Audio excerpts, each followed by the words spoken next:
In today's video, I'm going to teach you how to import product images into WooCommerce using a product import file. To get started, the first thing you want to do is prepare the product images you plan to import.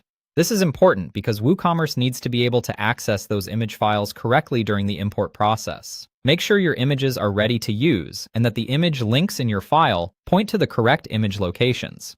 If you plan to include more than one image per product, it's also a good idea to organize those additional image URLs ahead of time so the process goes more smoothly. Once your images are prepared, open your WordPress dashboard. This is where you'll manage the full import process. After logging in, navigate to your WooCommerce product import area. This section is specifically designed to let you bring in product data from a CSV or similar import file, including product titles, prices, descriptions, and of course, images. From there, upload your product CSV or import file. This file should already contain the product information you want to bring into your store. As the file is processed, WooCommerce will ask you to match or map the columns in your file to the correct product fields inside the system.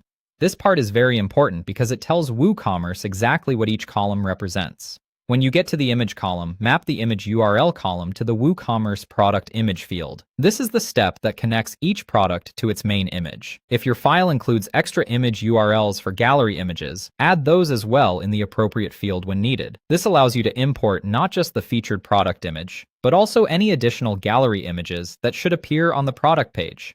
Taking a moment here to double-check the mapping can save you time later and help prevent missing or incorrectly assigned images. After the mapping is complete, run the product import. WooCommerce will then begin creating or updating the products based on the data in your file.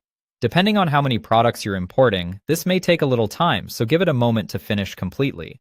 Once the import is done, open the imported products and check that their images appear correctly. Review both the main product image and any gallery images you included. This final check helps confirm that the image URLs were mapped properly and that everything is displaying the way you expect in your store. That's it. If everything looks correct, your product image import is complete.